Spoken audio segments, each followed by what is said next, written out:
Right, you'd like to ask Mr. Sounes to come back, please?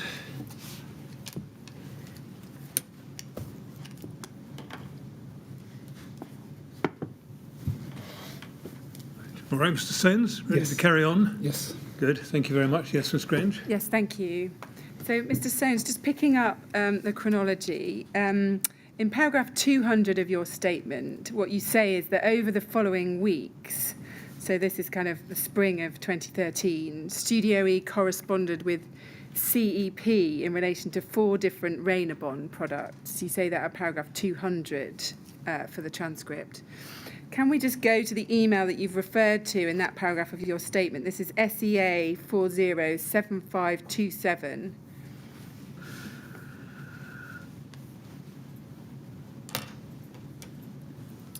And we can see that the email you've referred to is, in fact, a communication between Blaine Cagney of Studio E and Remark at alcoa.com. Do you see that there? Yes. So it seems to be a direct communication, not with CEP, but with Alcoa, or as we know them, Arconic. Do you see that? Yes.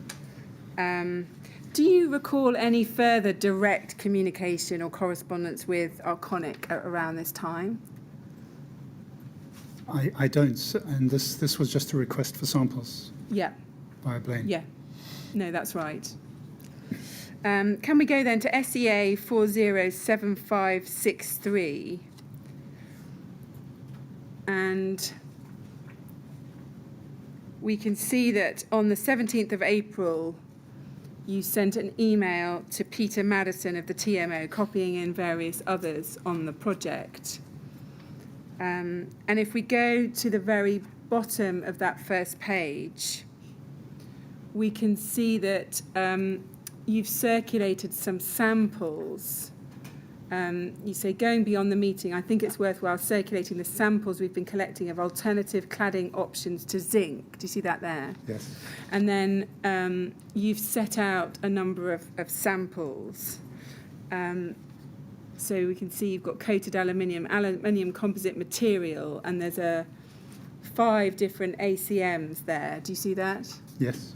And then if we go over the page, we get some more ACMs, I think, at 6, 7, and 8.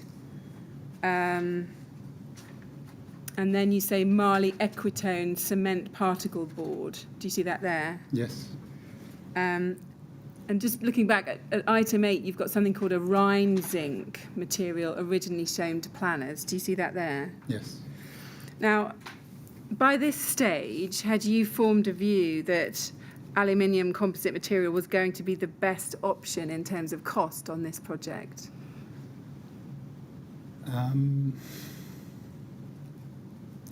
From everything that we've been presented and discussed, and I'm not sure I'm exclusively referring to CEP here, but I think that would have corresponded with what Artelia thought as well. But it was my understanding that ACM would have been most cost effective. Yeah. And it's right, isn't it, that by this stage... Of the metals, sorry. of the metals, I should add. Yeah. Obviously, the Marley Equitone isn't a metal at all. No, that's a cement particle board. Yeah. Yeah. Yeah. I'm not sure how those compare. I see. Okay. But by this point, you haven't considered the fire performance of the aluminium composite materials, have you? No. Now, going back to your witness statement, if we can look at paragraph 207, this is SEA 30-14273 at page 88. In the first sentence of that, you say that, this is I think in April 2013 is the rest of the paragraph, so that's the time period. You say, further to the above issues and apparent requirements of planning, I raised the idea of using Alucobond, a supplier of ACM panels, on the basis that it had been suggested to me by numerous parties, and there were various colour options with this project. Do you see that there? With this product, yes. Yeah. Yes. And you've said in the line before that it's been suggested to me by numerous parties. Can you remember which parties had been suggesting Alucobond to you? Can I give a little bit of context? Yeah, to this? absolutely. Because why am I looking at ACM? I think it would be the first point. And at this point, the project had stalled Right. almost entirely, it seemed, on the basis of cost. Okay.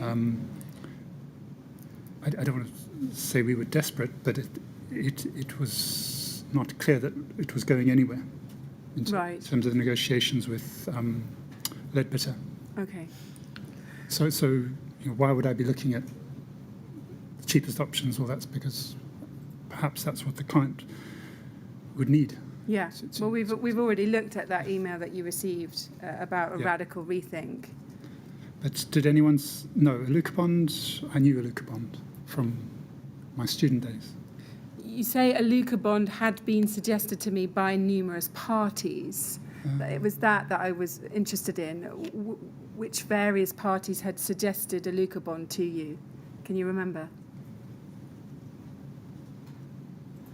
No, I raised the idea of using Alucobond on the basis that it, being ACM, not Alucobond itself, I see. had been suggested by numerous parties. I see. So it's the ACM that you're talking about Yes. that had been suggested to you. I see. Yeah. I've obviously done some research, and it's not currently on the inquiries portal, but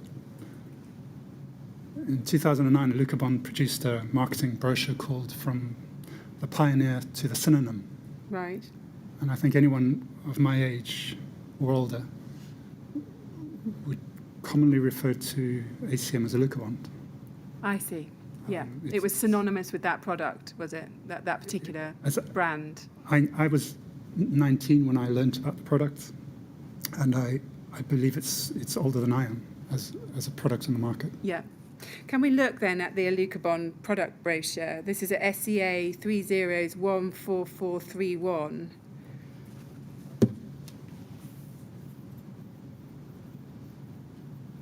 Do you remember looking at this at the time of the Grenfell project?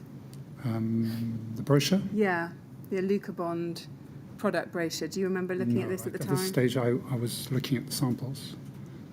Now, if we go on within this at page 32, we see a list of the different panels available and their properties. And we can see that the standard Alucobond at the top of the page has a PE core and is said in those little tiny writing, the little tiny writing on the right-hand side to have, it says 1 polyethylene core, 0.5 millimetre aluminium, and it says normal flammability. Do you see that there? Yep.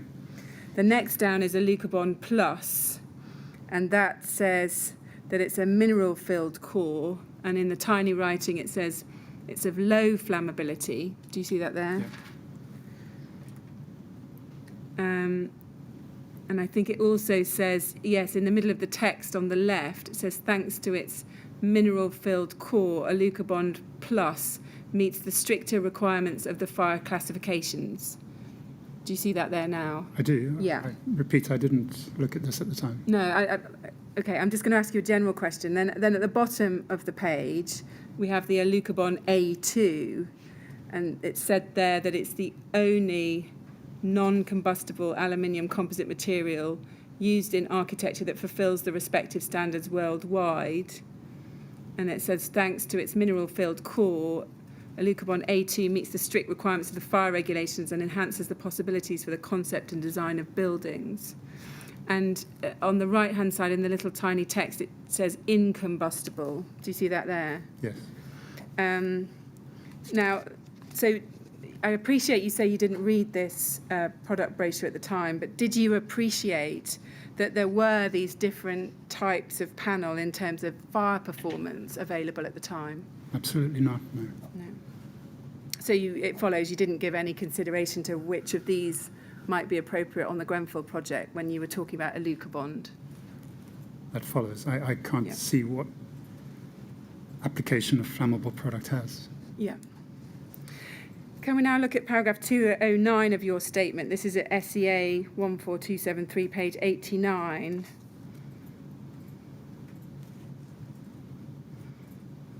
And you say there that in April, you say on the 22nd of April 2013, I met with Jason Tisbury of CGL Systems, a facade designer and manufacturer, in our office to discuss another project.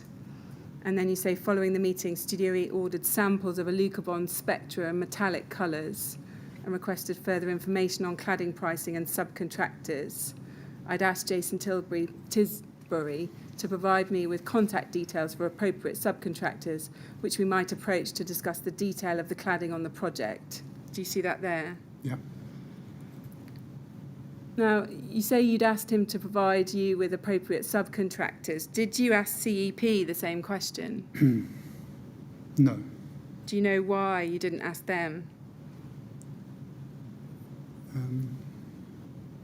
Sorry, I do give a reason, is it not in this paragraph? By that stage, I understood that they were not installers per se. They didn't contract, they were fabricators. I see. So is it explained by the next sentence? Yes. By this time, I understood the CEP were a fabricator rather than an installer and could only Yes. give limited comment on actual costs and details. I can't remember where or how I learnt that, but I understood that they didn't themselves install and design the systems. Yeah.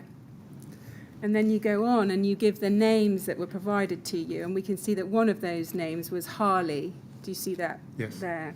Yeah. Had you heard of Harley before April 2013? No. Had you ever worked with them before? No. Now, in fact, I think we can see that Harley contact you then before you have a chance to contact them. Let's go to SEA 407603.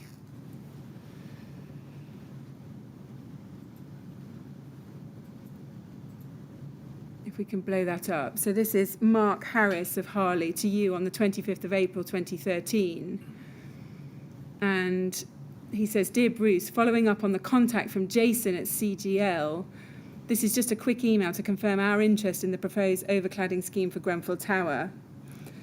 Overcladding tower blocks is very much what we do, and specifically in London, hence our keen interest in Grenfell. And then he says, I've attached a small selection of tower block projects, information sheets, and would welcome the opportunity of meeting up with you to talk through your requirements. And then he looks forward to hearing from you. Now, in your experience, was it common for a subcontractor to contact the architect about a project in this way?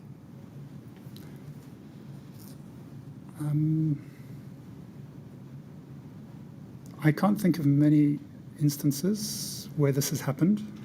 However, the circumstances in which it happened were very understandable. Yeah, because you've been speaking to CGL about Yes. them. Yeah, I see.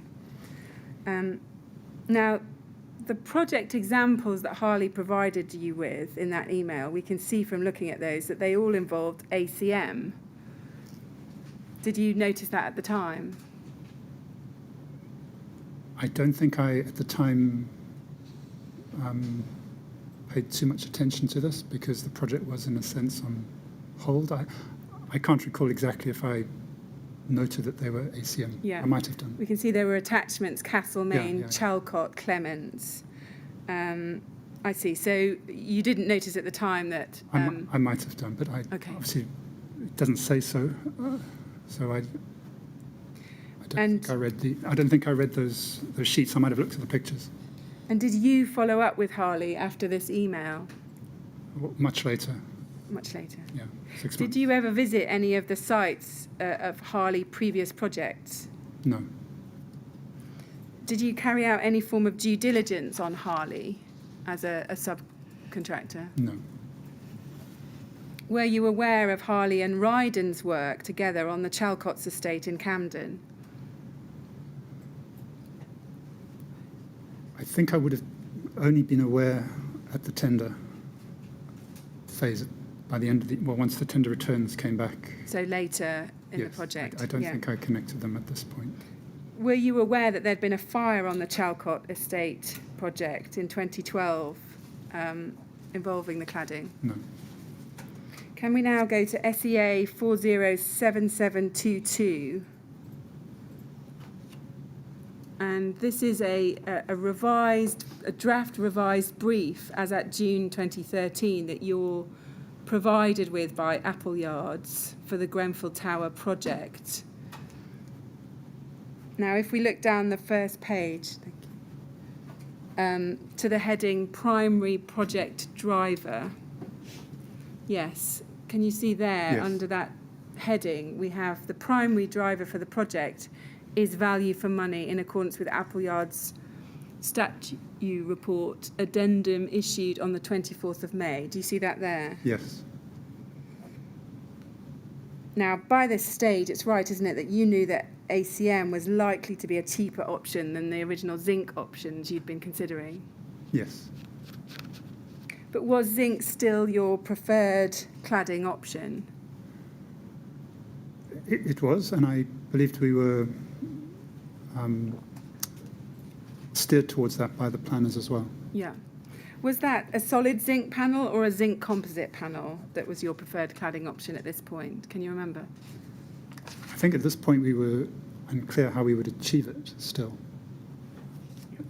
Whether it would be a composite or some other folded, because you can fold zinc in a number of ways to use it as a cladding. Yeah. Now, can we go to SEA 402067?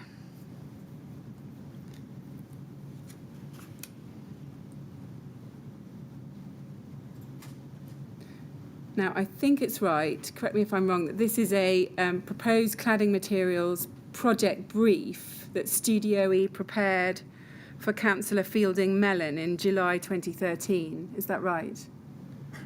I think I prepared this following a meeting with Councillor Fielding Mellon. Right, And it I see. So it's summarised- after the meeting with him. Well, looking at the dates, I think I have to conclude I did it after. Yeah. And it was summarising what we discussed. And it was you that prepared this document, did you? Yes. Yeah. And on page 4, it's got a picture of some ACM panels. Yeah, in the top right picture, we see it says an ACM, a polyethylene core with 2 outer skins of aluminium. It's both light and strong. Do you see that there? Yes. So as at this stage, did you understand the difference between a polyethylene core and other types of core, including FR cores? At this stage, no. I obviously, we went on to specify something with a honeycomb core. Yeah. Now, you'd previously proposed, we saw that the VM zinc composite panels with an FR fire resistance core. Is it that just nobody thought about proposing the equivalent type of ACM panel at this point?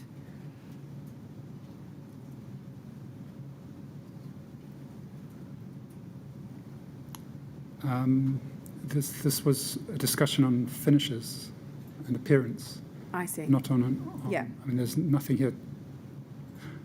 The examples below the Euromax is just a coated coil of aluminium without a core. All we're looking at is the appearance. Yeah. So this briefing note didn't look at anything to do with fire performance. It wasn't, no. So now going forward in 2013, we know that you've provided a revised Stage D report on the 20th of August 2013 for the transcript. That's at SEA 408052. Let's just have a quick look at that. So let's go to a reference TMO 100033310. This is that Stage D report of August 2013. And within that, can we go to page 21, where we've got a section 4.4 headed Design Approach Facade. And then at 22, at page 22, we can see that you're still proposing a zinc composite rain screen panel, which appears to be the Ryden zinc panel that's being suggested here. Do you see on the right-hand column at the top, it talks about a zinc composite rain screen cladding as proposed to the upper levels. Yep. And then it talks about the advantages of zinc. And at the bottom, we have some images, including of the Ryden zinc, and then you've got figure 28, Ryden zinc natural and pre-patinated colours. Do you see that there? Yeah. Yes. Yeah. Now, just pausing here and just looking at that Ryden Zinc brochure that you've got a picture of, we find that at SEA 30/14616 at page 37.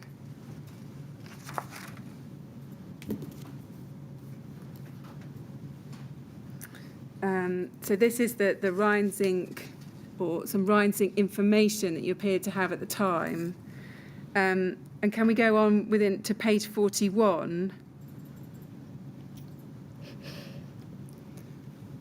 And we can see that Ryden Zinc is non-combustible. If we look at the right-hand column under 1.2, the material properties at the end of that list, you can see it says non-combustible. Do you see that there? Yes. Did that play any,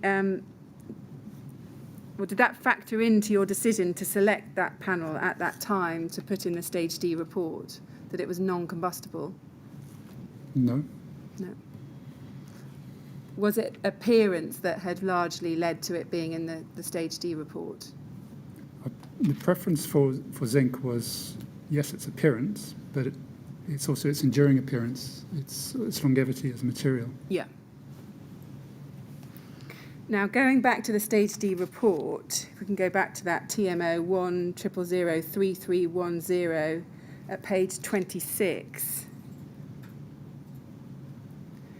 it said in the Stage D report, it had this page headed alternative cladding options which may be considered. Do you see that in the middle? Yes. And what we can see is various images there of aluminium, in the top middle, figure 40, aluminium cassette rain screen, aluminium composite rain screen below that. Do you see those there? Yes. So they're being shown as alternative cladding options. And as we looked at previously, issue 1 of Exover's outline fire safety strategy was also included as Appendix D to this Stage D report. Did you ever bring to Exover's attention the specific cladding materials that you were considering in this report? I can't recall doing so. No, yeah. Can we also go to page 27 of this Stage D report? There we can see that there's something called an architect's risk assessment schedule. Do you see that there? This is at Stage D? Yes. Yeah. Yes, it is. It was part of the Stage D report. So at this stage, and obviously later there's more conversations with Exover, but at this stage we only commenced our serious engagement with Terry around this point. And that was all to do with the changes at the lower level, which you covered with him. I see. Well, we're in August 2013, so he's delivered his issue 1 of the fire strategy back in October 2012. 2012, yeah. Yeah. Can we just focus on this architect's risk assessment schedule here, and look over at page 28, because it goes on into page 28. So that's the totality of the table we see at this stage.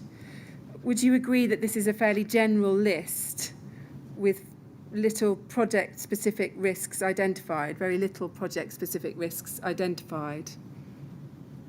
I wouldn't concede that straight off. No, I think this would have been prepared specifically for this report or for this project, because so many of them deal with the working at height. They may risks that would sit with the contractor. They may seem generic.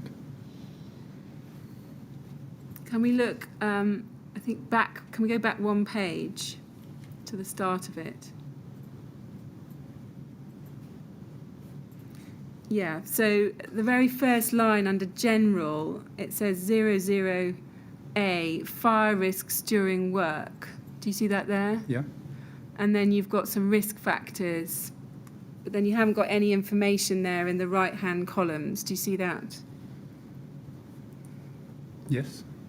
That fire risk during works specifically refers to a fire occurring during the work. I see. What were the specific fire risks that were identified at this stage? Were there any specific fire risks that were identified on this particular project? I would be looking to Exova to clarify those. As part of the obviously, as part of a refurbishment within an occupied building, that there are very real issues around machinery and work. And what about as part of the CDM, the construction design and management process? Were you looking to Exova for assistance there with fire risks, or was Studio E looking at them themselves?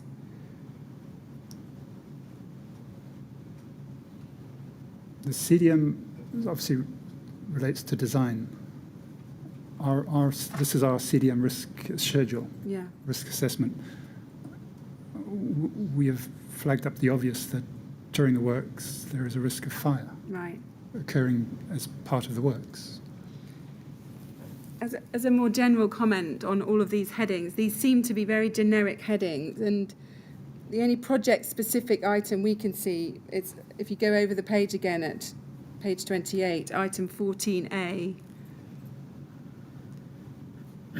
you can see there it talks about clearing of new external cladding, cleaning of new external cladding windows, and you've got an action taken at the design stage. Horizontal tilt and turn units with key operator restrictor will now be fitted. So you've got something specific about the project there, but otherwise it does seem to be a very generic list. Would you accept that at this stage? No, the CDM is obviously all-encompassing, but as designers, the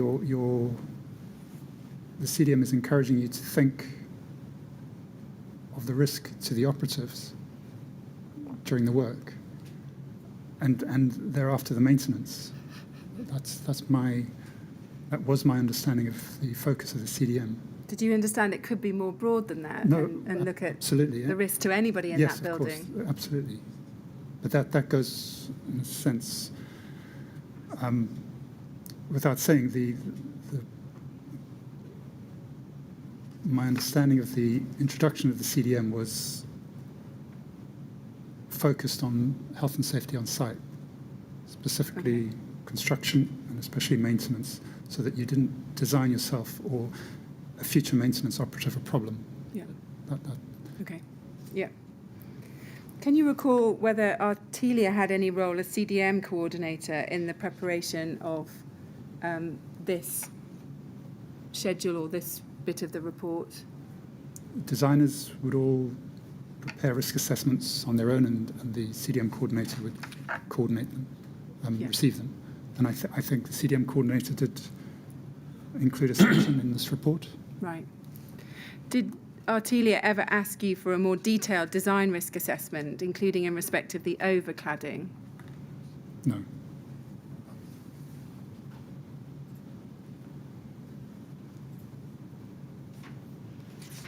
Now, I now want to consider the contact that you had with Harley prior to or around stage E of the project.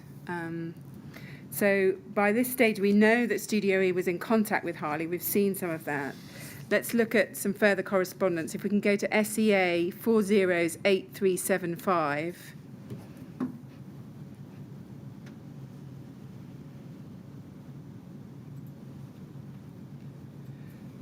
So this is an email from you to Mr. Harris at Harley on the 11th of September 2013. And you say, "Dear Mark, the Grenfell project is moving again, and I would like to arrange a meeting with you or someone from Harley to discuss options, costs and technical details. This is integral to us de-risking the project, which will be tendered sometime in November. We're not the easiest place to get to, so I'm happy to travel. Many thanks, Bruce." Do you see that there? Yeah. So you've asked to meet to discuss options, costs and technical details. And then what did you mean by the phrase, "this is integral to us de-risking the project"? What did that mean? I think I've said a few times that the challenge of undertaking such a significant refurb, and particularly overcladding on an occupied building, was something new to us. And to understand any impacts on the client, on the program, on the cost. It was important for us to try and understand how their component would interface with the whole. So CEP hadn't been able to give us that type of insight, so it made sense to approach a specialist subcontractor. Yeah. Now, can we look at another email you send a little bit later in September to Mark Harris? This is at HAR 3010233, and I want to look at the bottom of the page.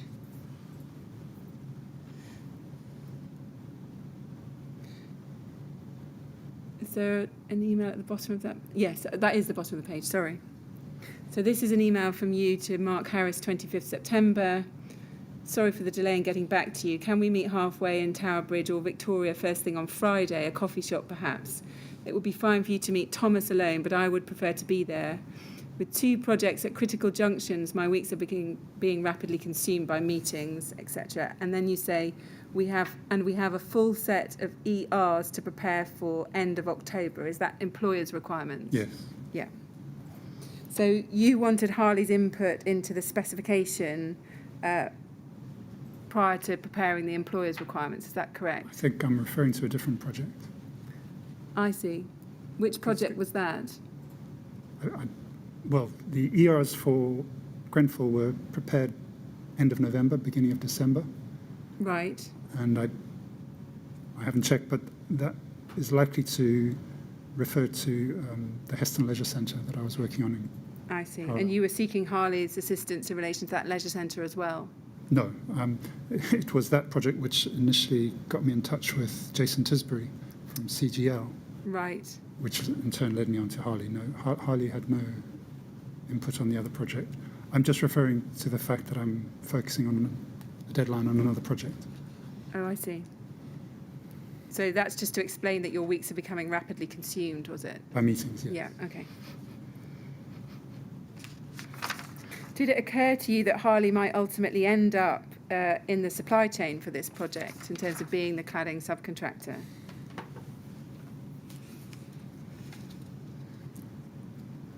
I wouldn't have said likely, no. I definitely not likely. Obviously, it was a possibility.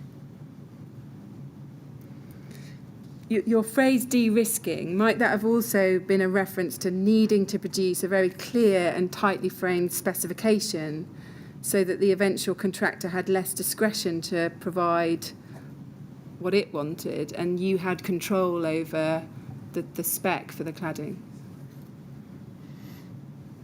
I'm sorry, could you rephrase? Yeah, when you refer to de-risking the project, might you also have been referring to how specific you wanted the specification for the cladding to be so that you had control over what the product would be? That's something completely different to trying to de-risk the project. I'm sorry, I wouldn't. Fair enough. No, I'm just asking. You then met with Harley, we know, on the 27th of September 2013 at Hayes Galleria. This is referred to as the Hayes Galleria meeting. We looked at it this morning in the context of insulation. Can we go to SEA 408790?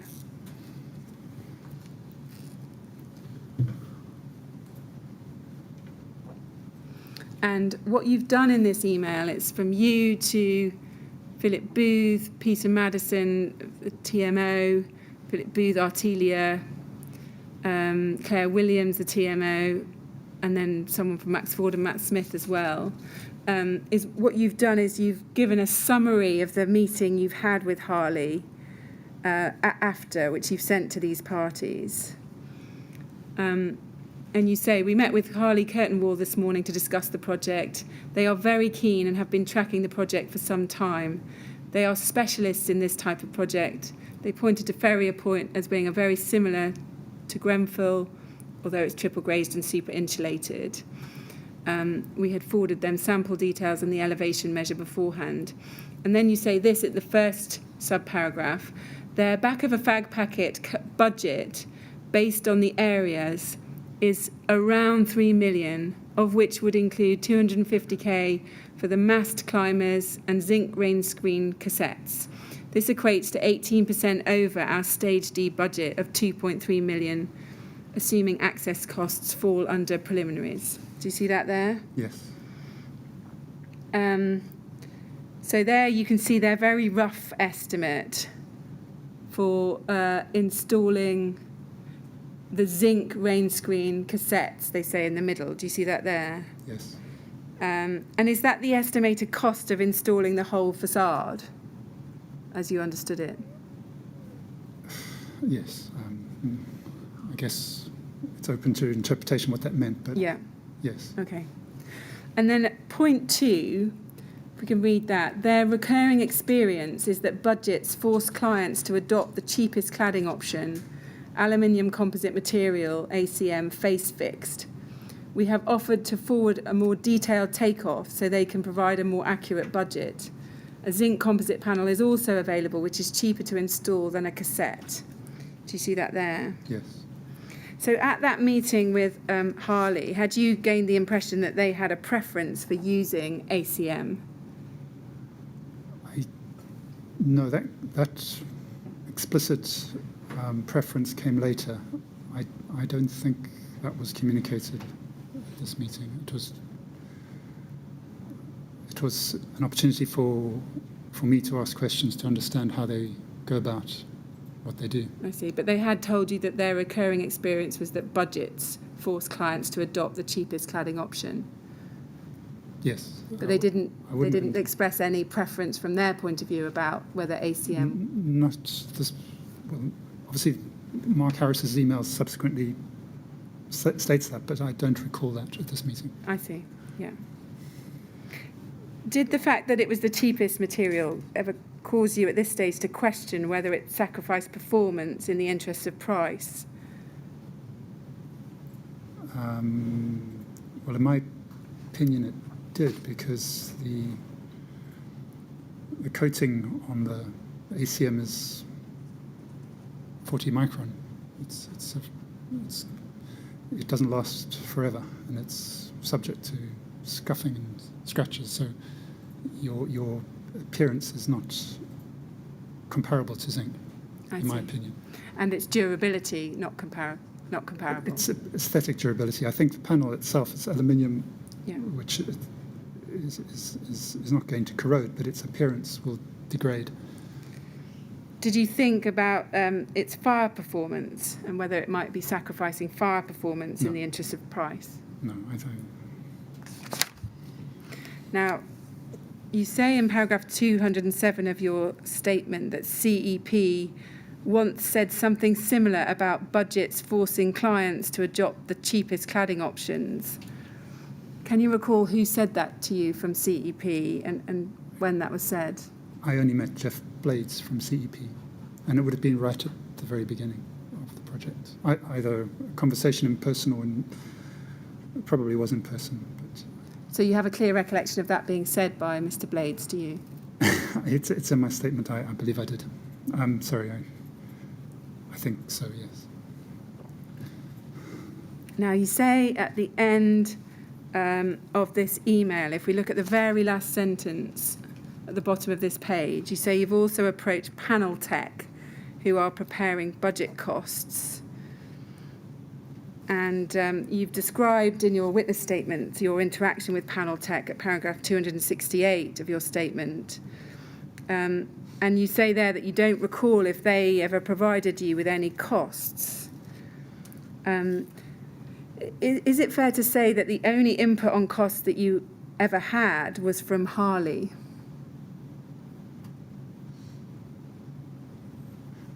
Yes, although I think there was some communication between SIG and Harley.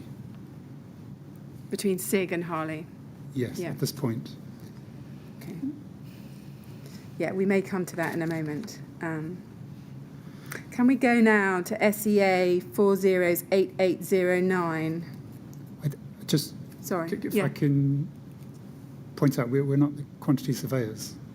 So we were doing this off our own back. Yeah. It's not for us to price the project.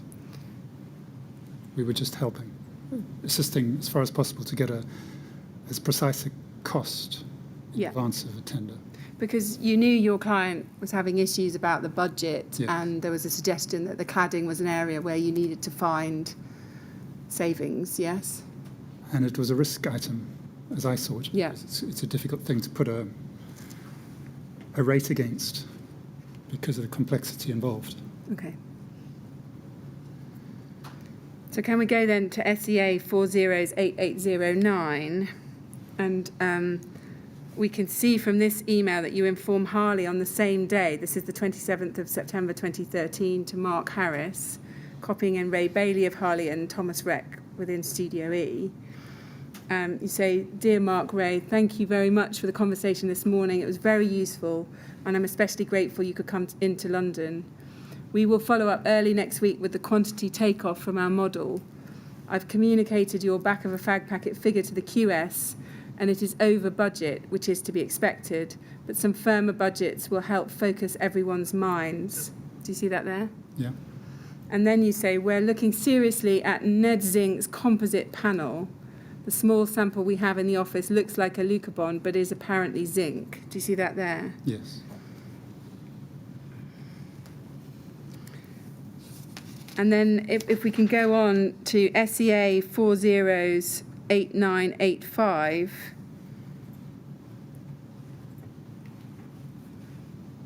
On the 4th of October, you send another email to Mark Harris.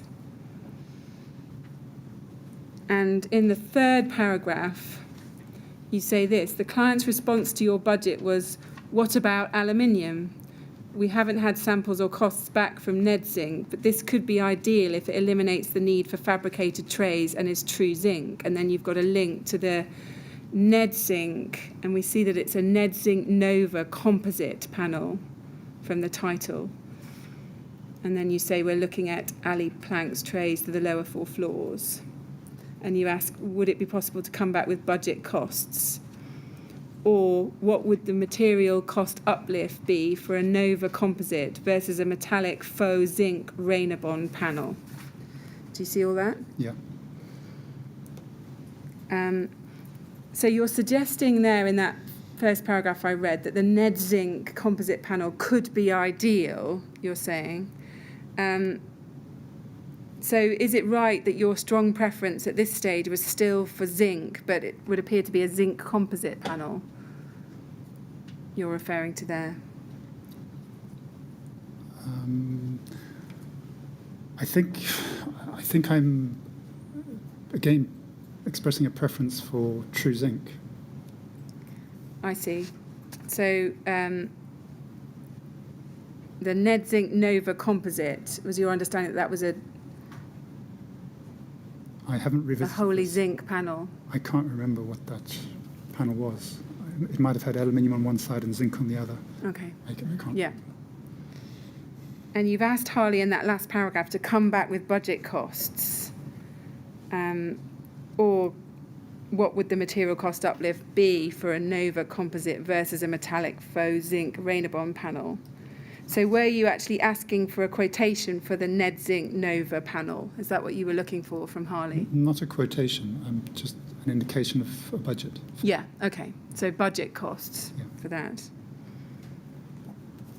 And the faux zinc, the metal faux zinc Reynabond panel you're referring to, was that an ACM panel? Yes, that would have been a panel that Debbie French presented Yeah. a year before. No, that was in 6 months or so before. And then let's look at Harley's response next. So Harley respond with some budget costs on the 18th of October 2013. If we can go to that email, that's at HAR 405515. And it's at the bottom of that page. So if we can, that's good, yeah. So 18th of October 2013, Mark Harris to you, and he says, "Hi Bruce, apologies for the delayed response. Things have been a bit hectic in the past few weeks." And he says that we've put a budget spreadsheet together, which is based on using the Reynabond natural zinc product fabricated into cassettes as a starting point. And then he says we've included 3 other options on the bottom of the attached spreadsheet showing the effect on the overall budget if we were to consider face-fixed natural zinc and then going to a standard aluminium ACM in both cassette and face-fixed. Do you see that there? Yeah. And he says the most expensive option is obviously the natural zinc cassettes.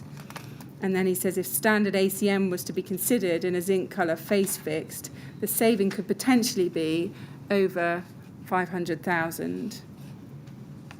And then he says, as said, when we met, we have a number of examples of high-rise residential blocks in London where standard aluminium face-fix ACM was used. We can forward some photo images or arrange a site visit as and when required. So, do you see all that there? Yeah. And just to be clear, did you ever take up his offer of a site visit to see some other blocks clad in ACM? No, I didn't. Then can we look at the budget cost document that Harley attached? This is at SEA 402275.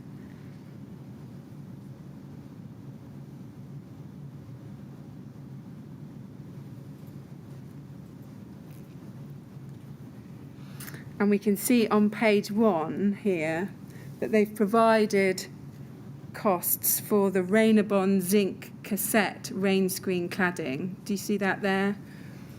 Underneath insulated render, you've got Reynabond zinc cassette rain screen cladding, final screen crown, and then Reynabond zinc rain screen panel cladding and insulation. Do you see that there, the next one, so the 3rd item down?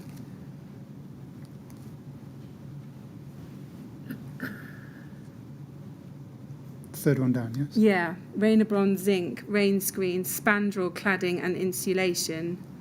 And he's quoted a price of £315 Yes. per metre squared. So we see that there. And then on page 3, what they've done, so that's the main budget cost they've provided you for the cassette rain screen zinc. And then if we go over the page, they've just given you some line items for alternative options for cladding. Do you see that? Yes. And yes, on page 3, exactly. So we can see those there. Now, they don't seem to have provided you with a quote for the Ned Zinc Nova composite panel that you had asked them about. Did that seem strange to you at the time that you didn't have a quote for that panel? Sorry, not a quote, but a budget cost. No, it didn't. It didn't occur to me, and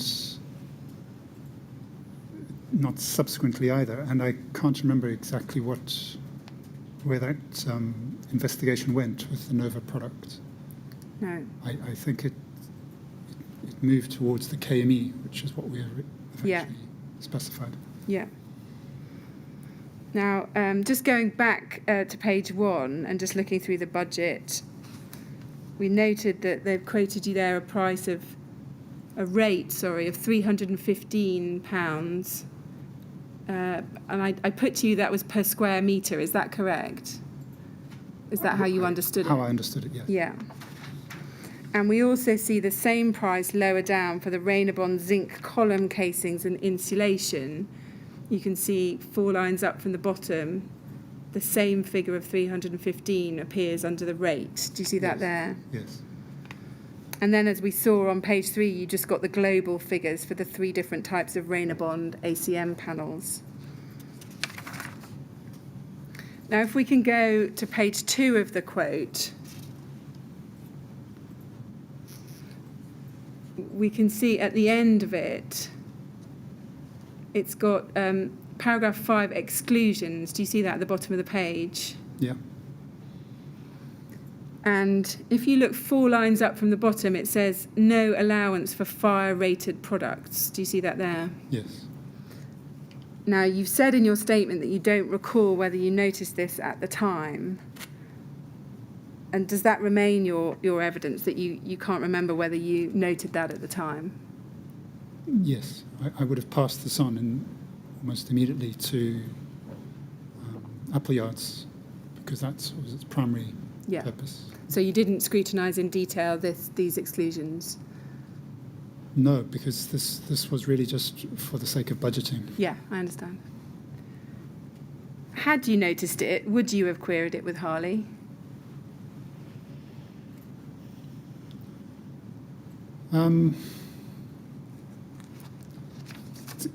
This page is quite detailed. If I'd picked up that, I would have picked up all the other detail as well. Yeah, okay. So that wasn't our agenda.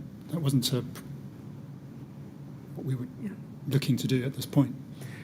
By this time, were you still unaware that fire-rated products were available in relation to these cladding options? No, I don't recall when I first became aware, but the first time I think I might have come across it was when the BBA certificate was circulated. Right. But I don't recall at that stage either being aware of it. I see. So you weren't aware at this stage, and you don't think you were aware when the BBA certificate was sent? If you were to glance at that, it's not clear what products are referred to. Okay. But it's a more general question of whether you were aware that fire-rated or fire-resistant FR panels were available for some of these cladding options. Were you aware of that at this time? No, I think I do state in my witness statement that the topic of the core was never discussed. Yeah. Now, let's just go to your response then to Mr. Harris. This is at SEA 409237.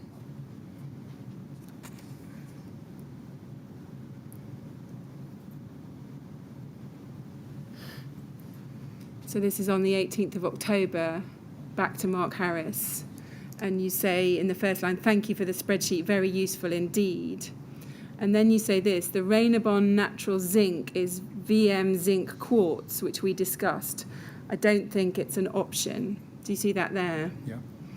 So that was one of the alternatives that they'd put in the build-up to that sheet. Can you explain why that wasn't an option? Why did you not think that was an option?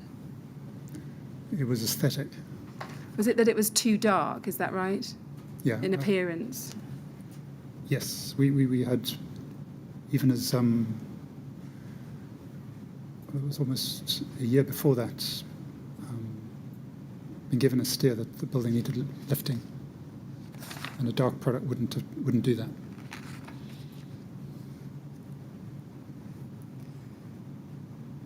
Yeah, and then you say, could you give, I think you mean an indication, the premium we'd have to pay for the Ned Zinc data sheet attached versus standard ACM. I'm worried your standard is white and entirely unfeasible. We've received the following guidance from Paul Cousins at SIG, zinc and copper.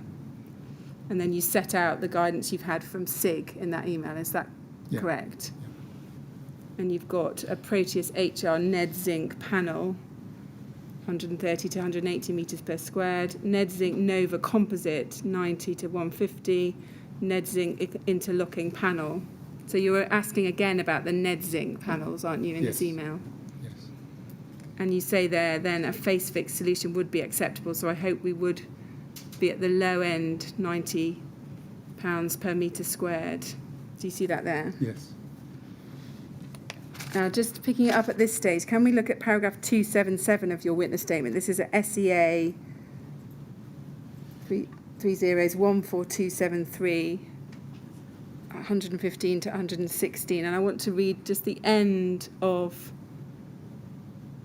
well, let's just read that whole paragraph. You say at the bottom of 115, the same day I emailed Mark Harris, Harley, and thanked him for the useful spreadsheet. So that's the email we were just looking at. I asked for him to provide a quote for the Ned Zinc Nova composite. I now note the product sheet I attached said it had an LDPE core, although at the time I would not have spent time analysing the data sheet and I had no experience with PE composites. Do you see that there? Yes.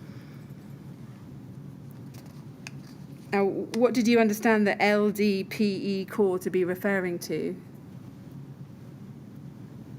I don't recall reading it at the time. Right. But you've noted it, I see, so you're noting it since in your yeah. statement.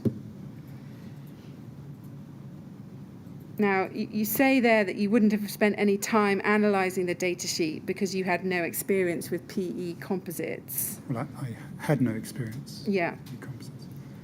But it's right, isn't it, that this was a product which you were actively seeking some prices for, and you were actually considering specifying, is that right, the Ned Zinc Nova composite? Yes, You were looking closely at that panel. we were, yes. But Thomas was engaged in most of the discussion with SIG, and I can't recall why the Ned Zinc products went away. I No. can't recall the Well, circumstances. We'll move kind of through the chronology. But the point I want to put to you is, given you were seriously considering that panel, would you accept that it was necessary to check that there was nothing in the data sheet which rendered it unsuitable for the Grenfell Tower? Yes. I And mean, yes, would we check if we were going to specify it, we would ask the question directly and check, yes. Who would you ask the question of?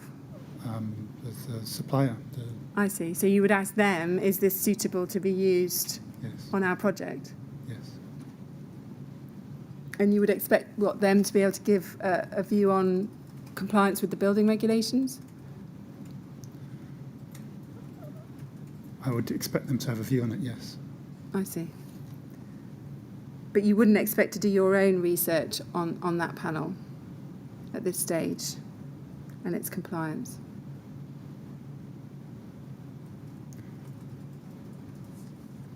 Because there was no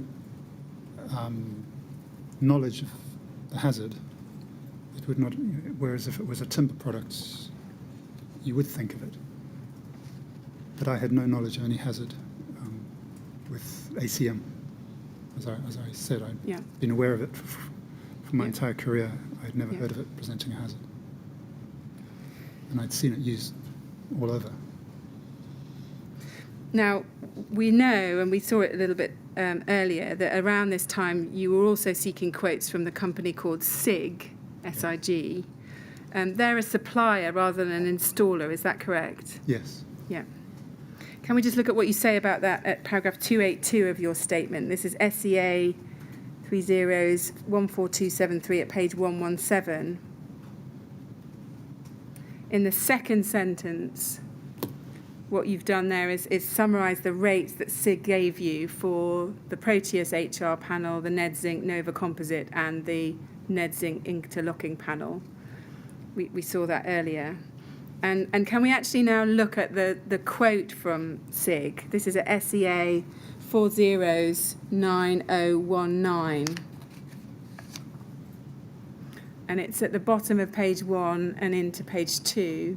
So this is Paul Cousins from SIG on the 9th of October 2013, emailing Thomas Reck. You're not copied in here.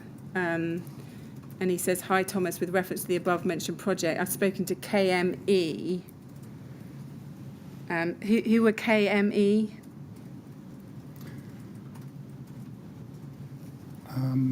I think they were fabricators. Yeah. Were they called KME Architectural Solutions? Is that right? I Yeah. refer to you. Okay. I discovered that we were in possession of some drawings of theirs in that binder that Yeah. we discovered last year, Yeah. which I think actually go back to 2012. Okay. So just to carry on, he said, I've spoken to KMA about their Proteus HR panel, which I believe is the most suitable for this application, as the panel construction will offer a very high level of flatness and stability. And then if we go over the page, he says there are two other options, Ned Zinc Nova composite and the interlocking panels. And then he talks about a wind loading study. And then you get the prices. And he says, I can only provide panel prices only. An installed price can be obtained from a facade contractor. And you've got the three prices there. Yeah. And he says they're supply only, etc. So was it the case that the Proteus HR panel was being suggested as being used with Ned zinc flat sheets? Was that your understanding? I think so. And is it right that the Proteus HR is a honeycomb panel which can be used with different types of metal outer sheets? Was that your understanding? I'll be honest, at the time I was only aware of it in context of the zinc finish. I see. So you were only thinking about the zinc finish, not about the centre of the panel? No, you asked if it could be used with multiple finishes, but my understanding at the time was specifically a zinc system with an aluminium honeycomb to provide stiffness. I see, yeah. Now, we can see that they're saying it's a panel-only quote for the Proteus HR. That's 130 to 180 metres squared. And you've referred in your statement to Mr. Cousins' advice that the Proteus HR was the most suitable for this application. And he says as it will offer a very high level of flatness and stability. That's what we saw on the previous page.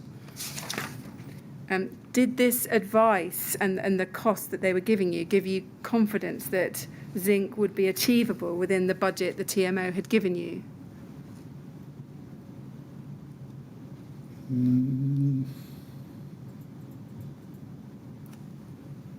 I don't think there was enough information to derive any confidence. It was just information. Okay. Now, I want to look at a little bit more some communication between SIG and Thomas Reck. So if we can go to SEA 409437.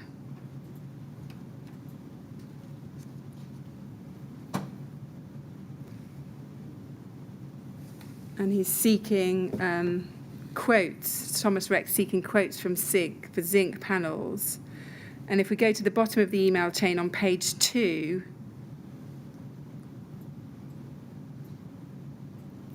yeah, sorry, this is it, 1831 on the 24th of October 2013. The next email chain up at the bottom of page 1,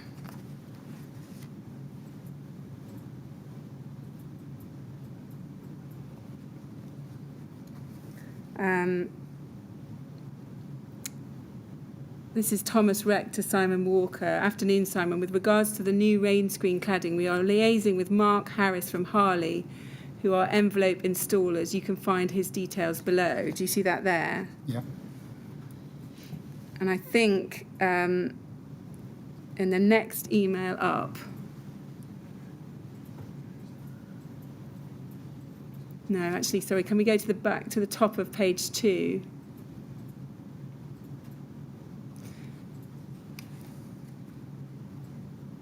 Yeah, so there he says, Mark is putting together a quote for the whole envelope element of the job and would like to precise their quote based on your rates.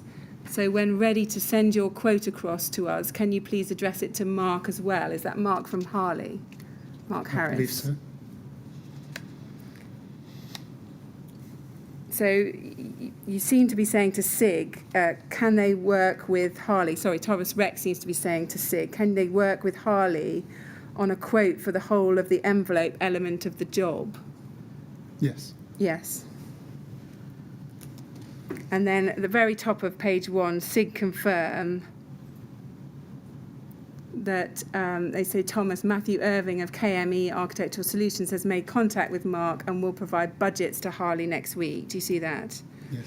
So that seems to be KME Architectural Solutions confirming that they will provide Harley with a price for the panels to enable Harley to look at a quote for the whole of the job. Does that make sense? It does. I'm sorry, I'm not connecting the previous email where I provided rates to Harley. Where we had, that I think was a day or two before. Yes, I think that's right. That's right, yeah. Now can we go to another email, HAR 405996.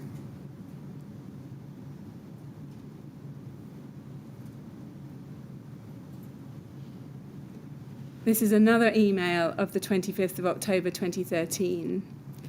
It's an internal Harley email. Can we just zoom in on the top? I want to look right at the top of the page, the top email. Yes, thank you. So this was an email from Mark Harris to Ray Bailey on the 25th of October 2013.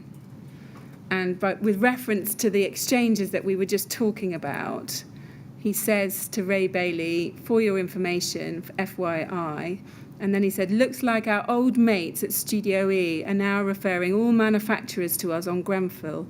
Can't be bad. And then might need Rebecca to knock up a sketchbook model before too long. Do you see that there?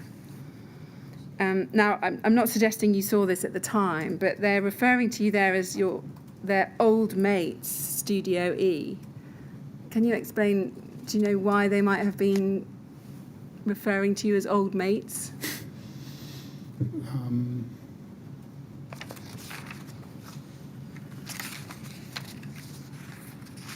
I take its tone to be a bit of a ribbing tone.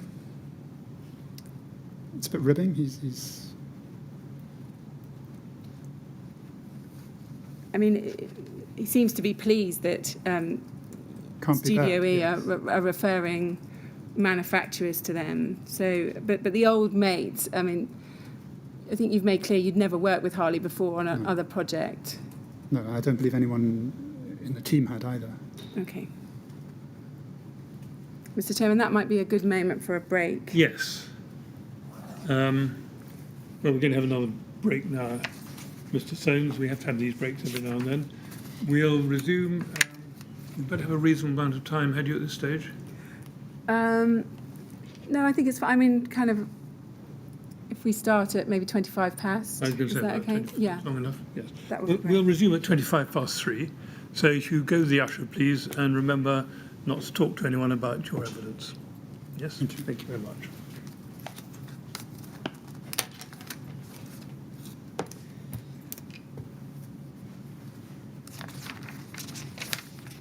Right, 25 past, please. Thank you.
Yes, would you ask Mr. Sounes to come back, please? Thank you.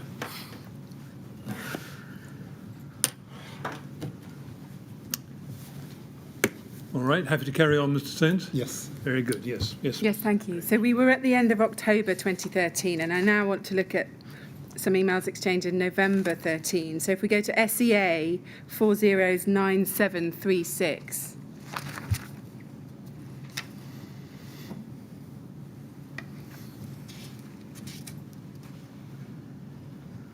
So this is Mark Harris of Harley, 7th of November 2013 to Thomas Reck. You're copied in there. And he said, "Good morning, Thomas. A response has been received at last from KME, although I'm not sure it tells us a great deal." And then he says, "All that's been provided is a base metre square rate for panel only, excluding works." He says that must have taken all of 10 minutes to think about, so quite why it's taken them 2 weeks to provide it, it's a mystery to me. And then all I've been able to do with this extremely limited information is take a best guess at wastage, transport and support rail costs, and then input into our spreadsheet to give an end figure on the wall. And he says then the result was Proteus HR Composite, £282 per metre squared. Do you see that there? Yes. And he reiterates in the next paragraph, quite what that finish is based on, I've no idea due to lack of information. So just pausing there for a moment, that the quote that Harley gives of £282 pounds per metre squared is more expensive than the supply-only price given by SIG. They'd said 130 to 180 metres squared. And is that because the SIG price was the supply-only panel price, whereas Harley have tried to give you the price for the whole installation and the associated works? Is that correct? That's how I understood it. Yeah. And then can we look at the next paragraph in Mark Harris's email? He then says, just picking up in the second sentence of that last main para, "I have to say, from a Harley selfish point of view, our preference would be to use ACM. It's tried and tested on many Harley projects, and we are confident in the cost base. That said, we are, of course, an envelope contractor and would be happy to clad the build in the material of choice." Do you see that there?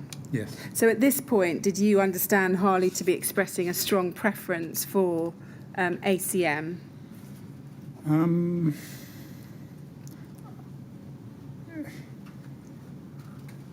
Yeah, strong preference, it's a preference. And the basis of that preference, he said, is tried and tested. In other words, they're familiar with it. And confidence in its cost base. Now, I'm sorry, I'm volunteering a lot here, but I think I understand your question. It's how you understood it, really. Did you understand Harley to be expressing I'd say a strong preference for ACM, but if you think it's just not a strong preference, it's a preference. And what contractors like is reliability, so that their supply chain does not cause them problems on site in delivering materials in a timely fashion or at costs that are greater than what they anticipated. So I interpret that as being there behind their basis for a preference of ACM. I see. Did you feel, in general at this time, that Harley was trying to encourage you towards the use of ACM on the project? No, I don't think that's in any way trying to encourage us. Given Harley's preference as expressed in this email, did you ever think about going to another subcontractor to get some quotes for the installation of either the Proteus HR or the Nedzing Nova composite panels? This wasn't tender. This was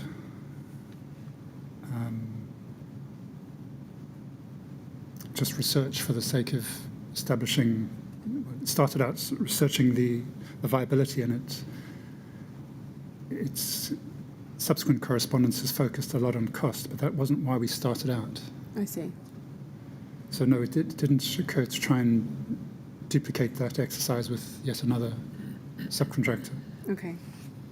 Can we then go to SEA 409764?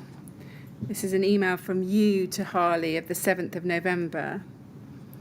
And you say in the first paragraph, Mark, thank you for your response. We share your concerns about the reliability of the proposed panel source, but we set out to do zinc, and budget permitting, it will be a fantastic result. We're challenged to achieve a natural, non-coated cladding look. Do you see that there? Yes. And then in the second bullet point, you say, I think I explained when we met that the VM Quartz product is an unfortunate dark tone. It may not be accepted. The Ned Zinc option is much better. Is the rate you've given us for the KME Ned Zinc cheaper overall? So that's a question you're asking there of him. Do you see that? Yes.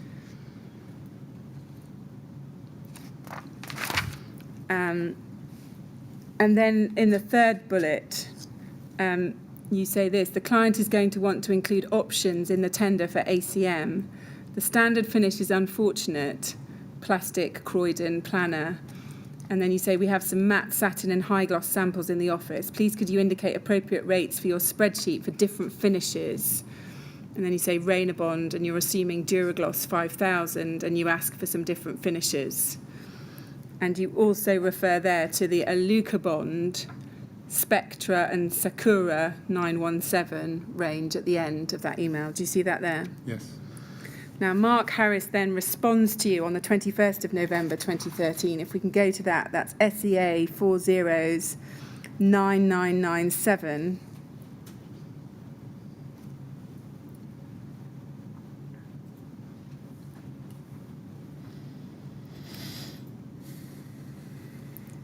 So this is his response to you on the 21st of November 2013, and he starts off, hi Bruce, apologies for the delayed response. Only just received a response from Rainabond. They were holding out on us because they were originally talking with another company and were concerned about maintaining loyalty on the basis that the other company introduced them to the project. And then he says, once I pointed out how much business we do with Rainabond, it focused their attention. Do you see that? Yeah. Now, in your statement, when you're referring to this email at paragraph 280, you say in your statement that he emailed you to state that he had only heard back from Rainabond and highlighted that Harley did a lot of business with Rainabond.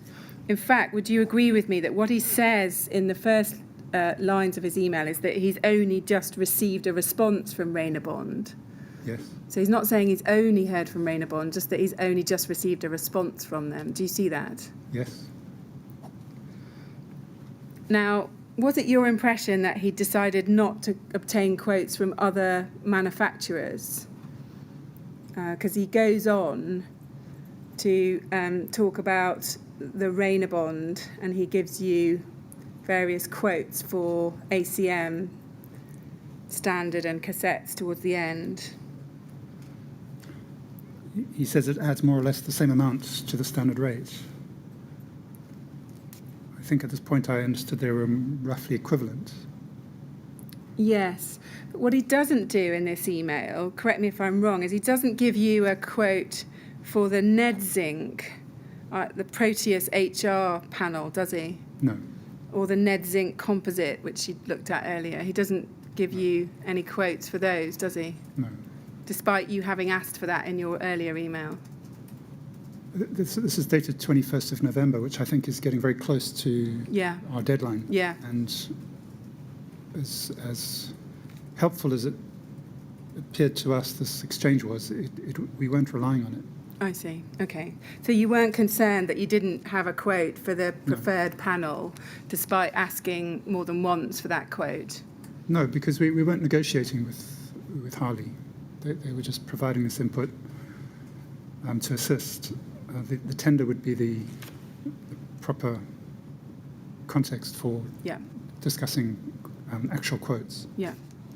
Now, the email also refers, as we've just seen, to Harley doing a lot of business with Rainabond at the end of that first paragraph. Yes. Once I pointed out how much business we do with Rainabond, it focused their attention. So he's telling you about that. Did you think anything about that statement at the time you received it? Did you note it? Did it provoke any particular reaction in you?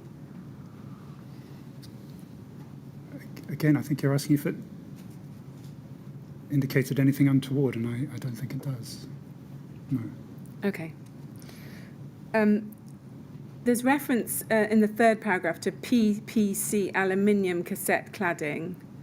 You say with regard to PPC aluminium cassette cladding, we've just costed another project of a similar nature, and he tells you what the on-the-wall rate is.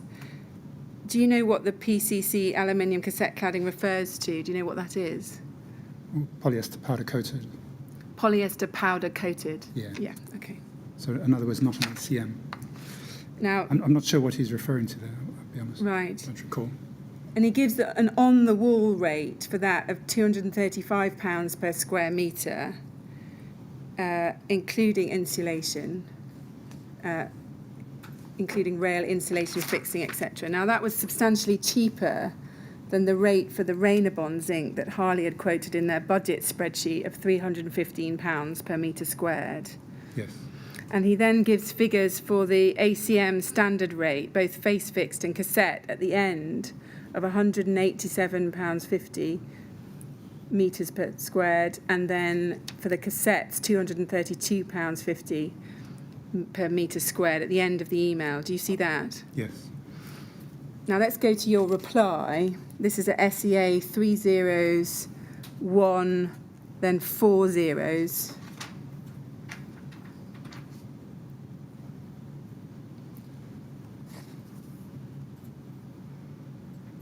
And you give this response: many thanks. Tenders are due to be released shortly, subject to the client agreeing the documentation. We are virtually finished. So I think that is what you were just explaining now, that you were running short of time before the tenders were due to be released.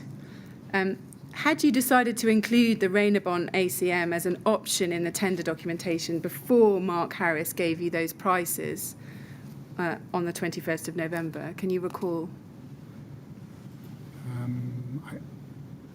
I don't think they're connected, actually. I think the decision to include the options, in a sense, came from the client asking for an aluminium option. So it wasn't necessarily on the basis of that cost information that you decided to include the Remark ACM as an alternative in the tender specification?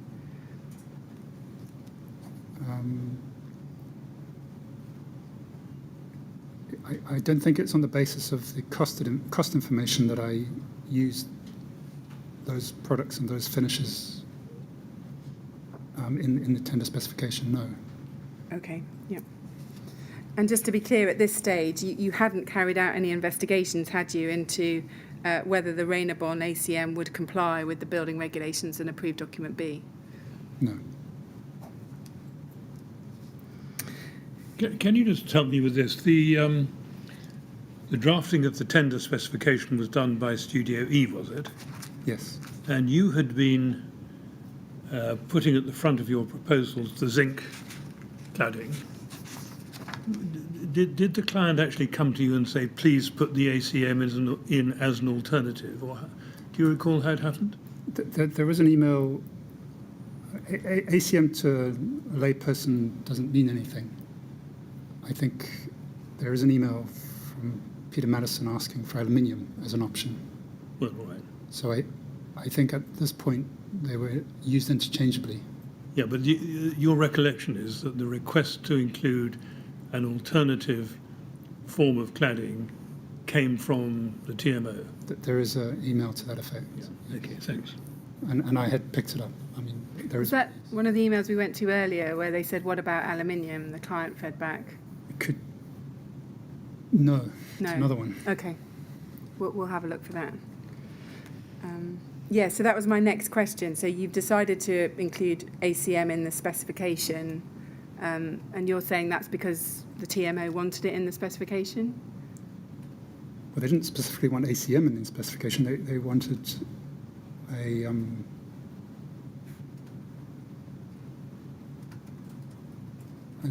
not necessarily premium product in the specification. I see. So they wanted a range, and that's how the tender, and I believe the form of tender was drafted to ask the tenderers to provide options. I see. So the ACM's in there because you knew it was a cheaper cladding option. Yes. Is that right? Yes. Yeah. Can we look at paragraph 286 of your So, witness statement? can I- Sorry. Yeah. Yeah. Just to add to that, it's very common to negotiate with a contractor, but as soon as you're in a position where they are favoured, in other words, you've almost committed, your ability to negotiate cost diminishes. So to put in the options up front was an effort to try and achieve best value on behalf of the client, so that you're inviting, in a sense, requests for proposals. You're asking for people to come forward with proposals, costed proposals, in a competitive situation. I see. Yeah. If we go to paragraph 286 of your statement, that's SEA 30144273 at page 118. You say that as a result of the inquiries above, Studio A prepared the specification for the rain screen cladding based on the input provided by the specialist cladding subcontractors it had consulted with, including Harley. And then you go on and say using a KME Architectural Solutions Proteus HR honeycomb rain screen panel with the Nedzinc Nova pre-weather finish manufactured by Nedzinc. So we've got that there. Now clearly I want to focus on the words you've used, based on the input provided by the specialist cladding subcontractors it had consulted with, including Harley, in the second and third lines. Now clearly that had included Harley, but you hadn't actually consulted with another subcontractor other than Harley, had you? I think via SIG we had consulted with KME. I believe there was correspondence, not that I was party to, but Did you understand KME to be a cladding subcontractor? I think they manufactured the products. Yeah. Well, they're a manufacturer rather than a cladding subcontractor like Harley. I believe that's what I understood, yes. So what I'm putting to you is, in fact, the input from the specialist subcontractor that you'd had was predominantly, pretty much exclusively, through Harley. There was the meeting and the sample we got from Paneltech. Yeah. Yes, but you said earlier you couldn't remember whether Paneltech actually provided you with any cost information. No, they didn't, but we did meet with them and I see, discuss the okay. project. Okay. And we did, for a period, have a very large sample in the office, of which I think they provided. What I want to put to you is that you asked a supplier for quotes and then asked them to liaise with Harley, and that you didn't actually ever test the price against other suppliers or with other subcontractors. Not on an informal basis. That was the purpose of the tender, is to put it out to the market. Yeah. Okay, let's now look at the NBS specification. I know we've looked at this a few times, but I want to look at it again now. So this is at SEA 50169. And if we go to page 63, this is the start of H92, which is the rain screen cladding section.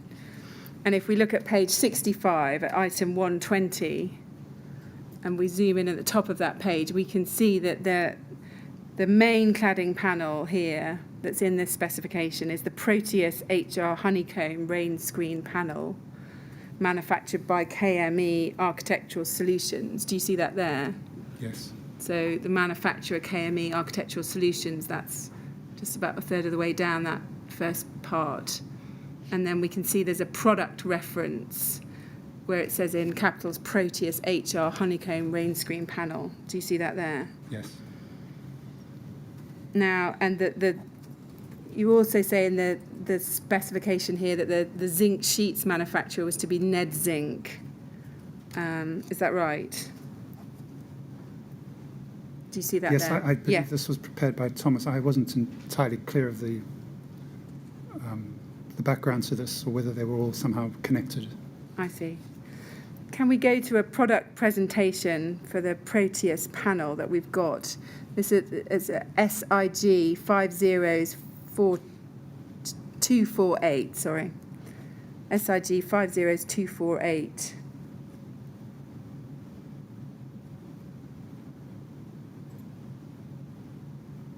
Did you see something like this at the time this specification was put together? A Proteus presentation?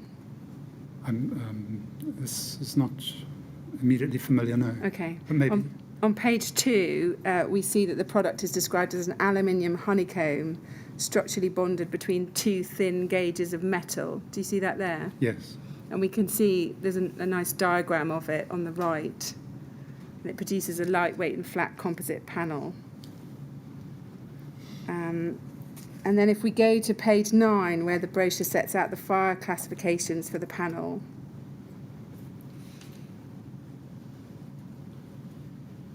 we can see it says tested to fire classification, and there's a box, a table, BS 476 part 6, 476 part 7, and then in a note it says meets the requirements according to class 0 of the National Building Regulations. And then there's a table below which gives various equivalent fire classifications for different countries. Did you investigate the fire performance of this Proteus HR panel before it went into the NBS specification? I didn't. But No. no. Were you aware of anyone else at Studio E specifically investigating the fire performance? No. If we go back to the NBS specification, this is at SEA 50169, and I want to look at page 64. And if we can look at the bottom of that page, we can see that in section 11 of the H92 rain screen cladding section, there was this section, information to be provided with the tender, and it says, in addition to the cladding specified in the below clauses, 120 and 123, submit comparative supply and install costs per metre squared of the whole cladding system for the following alternative materials. And we have Rainabond Duragloss 5000, and then there's 3 different finishes you've outlined there. And then Alucobond Spectra Sakura, and then the zinc, the quartz zinc composite polymer panel by VM Zinc. Do you see that there? Yes. Now, did you investigate the compliance of these alternative materials with relevant statutory requirements, including the building regulations, before inserting those into the NBS specification?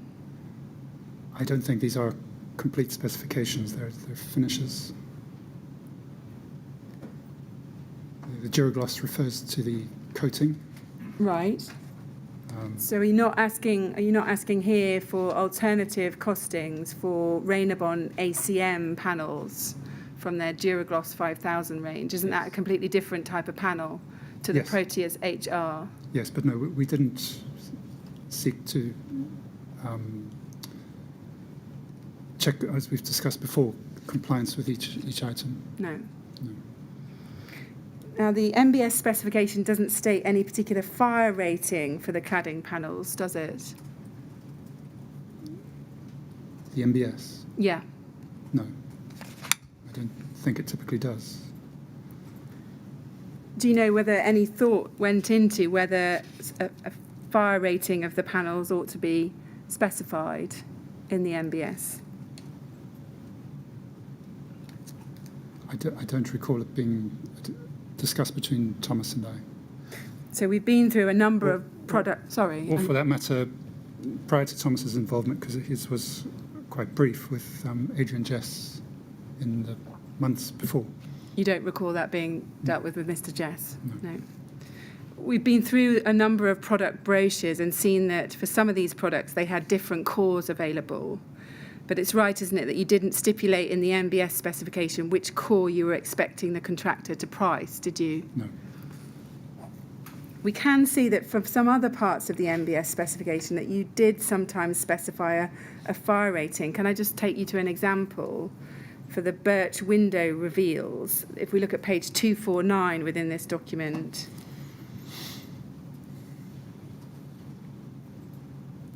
and if we can look at item 240A in the middle, This is for the plywood window reveals and sills.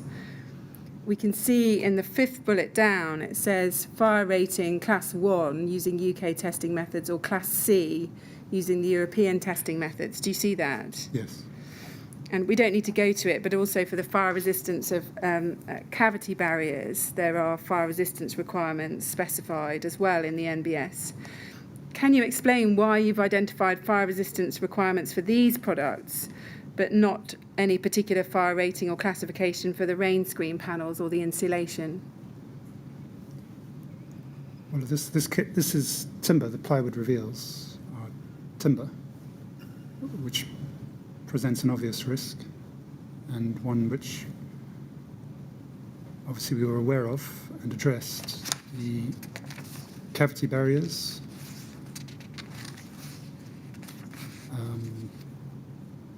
I know Thomas checked the rating with Exover. I assume there might have been a requirement to enter that rating, but it is a fire barrier, so it needs to be defined. Yeah. So I can understand why that is. Yeah. is So the distinction with the defined. sorry. But as to the boards, sorry, the panels, we were not aware of their combustibility at all. Yeah. So does it come down to, you said the plywood reveals would present an obvious risk, so that was something that obviously needed to be addressed in terms of fire performance. Does it come down to, because you weren't aware that there's any obvious risk in relation to the cladding panels or the insulation, no thought was given to specifying a fire performance rating? It's kind of summarising hindsight. We were not aware that my accumulated experience, and everyone in the team, that composite panels presented any kind of risk. Okay. Well, you had seen, I think, the product data sheets for some of these panels, hadn't you? Because do you remember we looked earlier at the fact that they had different cores. Some had fire resistant cores and some This didn't. was the Alucobond product. Yeah. Yeah. And it was basically the same type of product, wasn't it? Did it occur to you that some might be more fire resistant than others, and therefore it might be wise to specify fire resistant variety? We never spoke or invited Alucobond in to discuss their products. I was not aware at the time that the products, you mentioned that data sheet. I didn't study that data sheet. At the time I think it came in as a enclosure with samples that we had requested.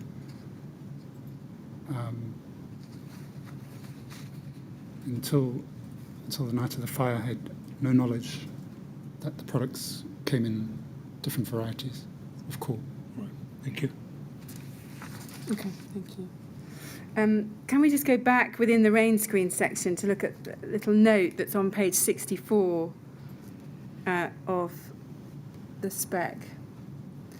Yes, at the end of that section 11, which sets out those alternatives, you've got note faced fastened solutions permitted. Do you see that there? Yes.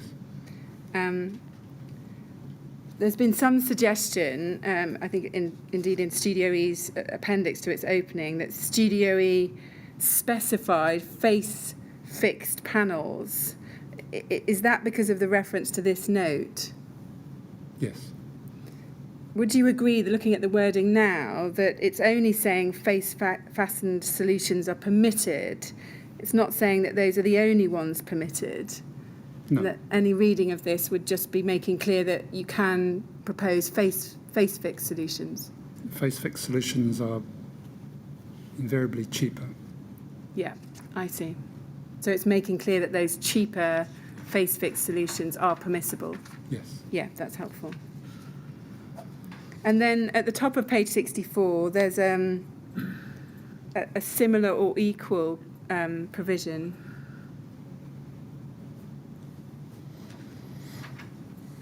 So in that top paragraph, it says to be read with the preliminaries and general conditions, and the second bullet down, is it says the manufacturers noted within this specification are indicative and may be substituted with similar or equal alternatives. Do you see that there? Yes. Do you know who put that clause into the NBS specification? Was that something Studio E did or somebody else?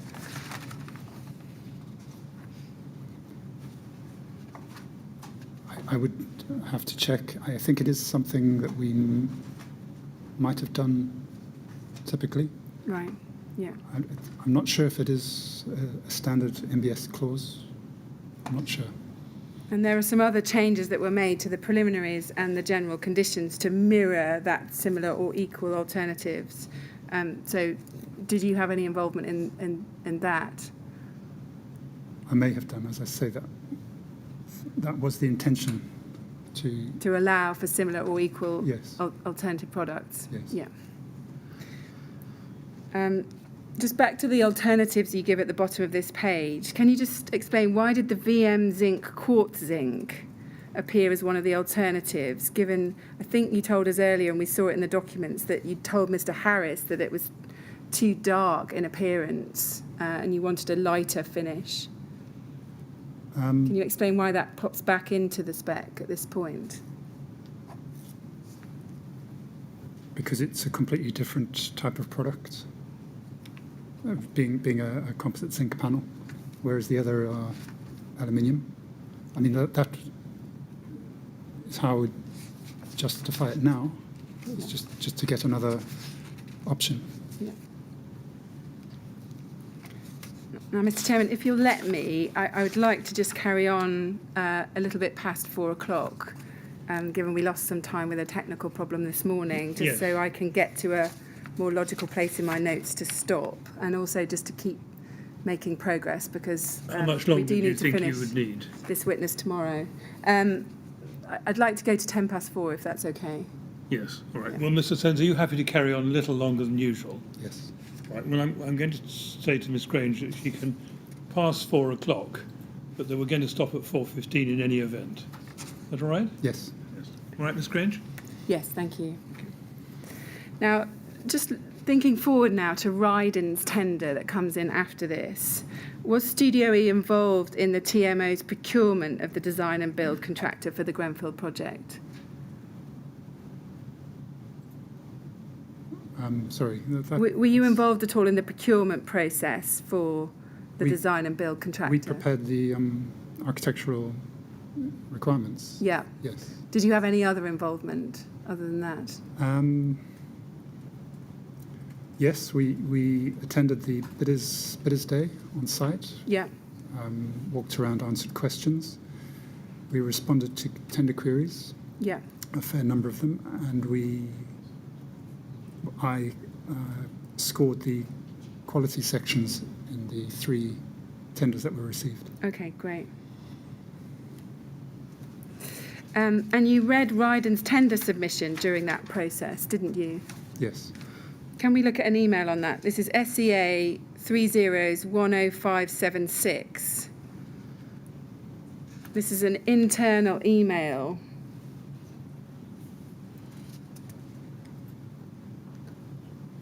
If we could look at the top of the page, this is you to Mr. Cushel CCing Mr. Crawford, Grenfell Tower tender returns, and we can see from the email below that Artelia have been reporting back on the tender returns and giving a summary of the tender returns from the different companies, including Ryden. And you say this, nothing like a good tender. The QS hadn't found any significant clarifications in the lowest tender when I spoke to her a few minutes ago. Perhaps Ryden have made a mistake or two. A review is proposed next week. Do you see that? Yes. Now, can you explain to us why you made that comment, that nothing like a good tender? Perhaps they've made a mistake or two. I must confess I haven't really revisited this email since. I think I'm suggesting that it was a good result. In other words, the price was close to what we wanted. Could it have actually been more of a sarcastic response because Ryden's tender, in your view, was too low at that time? No, I don't think it's definitely not sarcastic. My comment is: have they made a mistake? Is it correct? In other words, it looks good, but is it correct? I see. I don't think it's sarcastic. It comes across as you saying this is too good to be true, doesn't it? Too good to be true. Yeah, No, how it doesn't low say the that. tender was. Nothing like a good tender. Usually, you go out to tender to test the market, and you're never sure what you're going to get. And that's the purpose of tendering, to get the best value. I think see. a good tender is when you've got a good result, a price, a good cost. Okay. So you weren't surprised at the figure that was coming in there for Ryden at 9.2 million?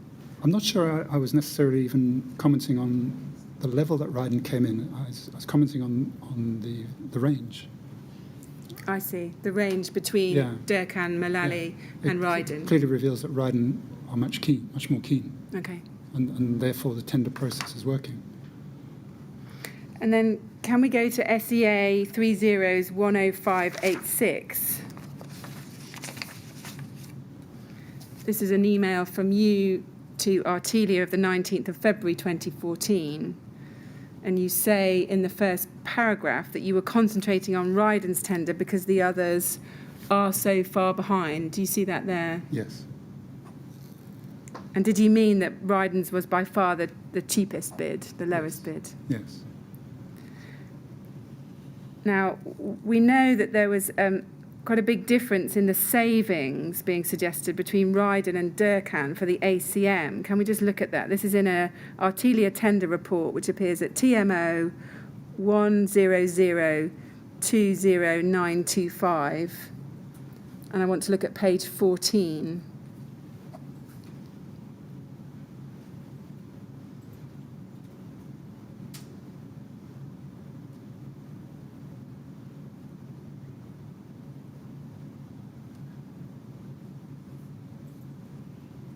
We've got that TMO. Yes, thank you. And if we can look at that top line, so they've said the following costs for alternative design solutions do not form part of the tender sum, and they've evaluated these separately. And then we see in the very first line, new aluminium cladding, including necessary support, insulation, etc., to facade of tower. And Ryden are there at a saving of 243,000. Durkan at 169,000, and then Mullally make no offer on that. Did the extent of the difference in saving between Ryden and Durkan for the ACM raise any questions in your mind when you looked at that? I don't recall looking at it at the time, I must be honest. Okay. And if I can go back to that point about errors in tenders, in my experience, that happens frequently. It's a very, very, that's where QS spends a good deal of their time, is checking errors.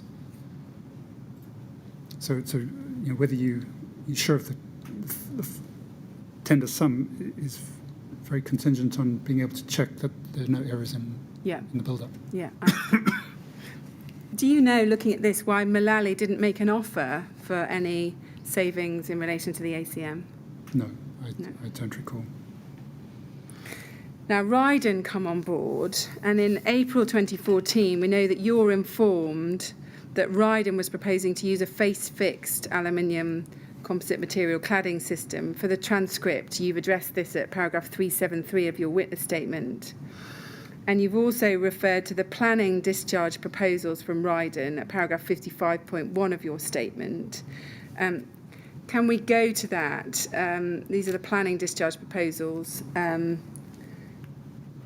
If we look at SEA 30/10698,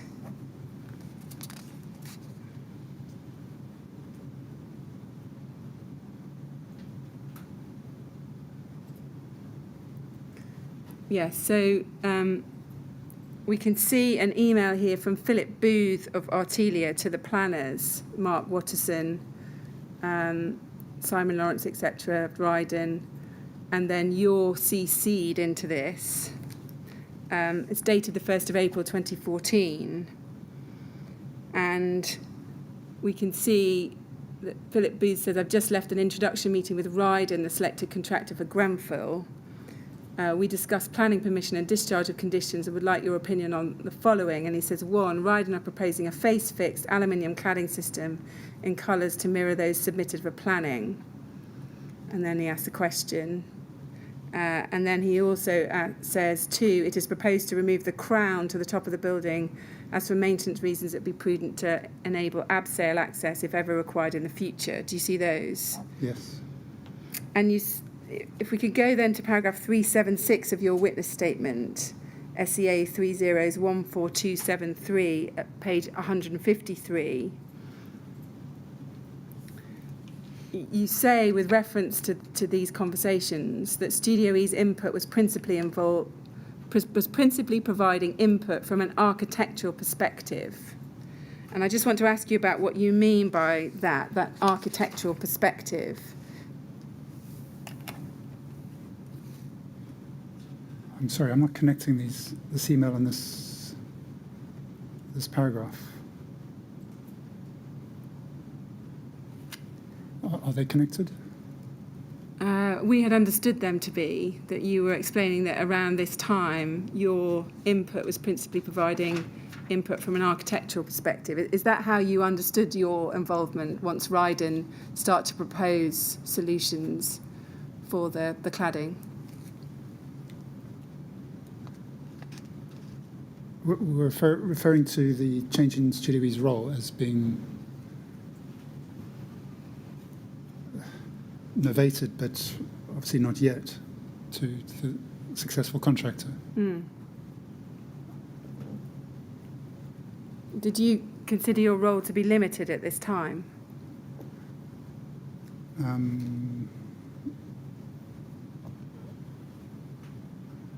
Certainly our role had changed and had become limited, yes. When Mr. Crawford gave his evidence, he referred to an informal conversation that he said he'd had with Simon Lawrence of Ryden, where Mr. Lawrence said to him that Ryden tended not to use architects as much as it might do. And Mr. Crawford also said in evidence that Mr. Lawrence had said something similar to you, and I want to ask you about this. Did Mr. Lawrence ever say something along those lines to you? Yes. Can you remember exactly what he said to you? Very, very almost word for word. They tend to not, Ryden tended to not use architects that much on projects. Can you remember when he said that to you? At what point in the project? It was near the beginning, and it was more than once. Near the beginning of Ryden's involvement, Yes. you mean? Yes. So, early 2014, are we talking spring 2014?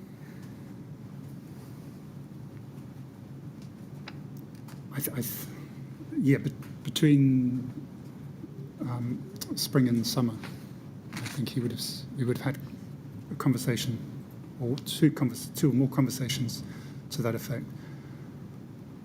Yes. And were you surprised when he said that to you? Did that seem unusual to you, to come from a design and build contractor to be saying that to the architects? Yes, it was a surprise, because he wasn't looking to discount our fee. Okay. So yes, it was a surprise. And did you say anything in response to him when he made that comment to you? No, it wasn't defined. It wasn't anything to warrant a response. I see. Okay. Mr. Chairman, I think that is a good moment. Is that a good point? That's where I wanted to get to. Thank you. Well, you've done well then. It's only 4:10. Well, Mr. Sounes, we're going to stop there for the day. I'm afraid we have to ask you to come back tomorrow for some more questions. We'll resume at 10 o'clock tomorrow, if you could be here ready in time to start then. And I keep saying this, but it's important, please don't talk to anyone about your evidence while you're away from the room. All right? Okay. Thank you very much indeed. You go with the usher now. Then. Thank you.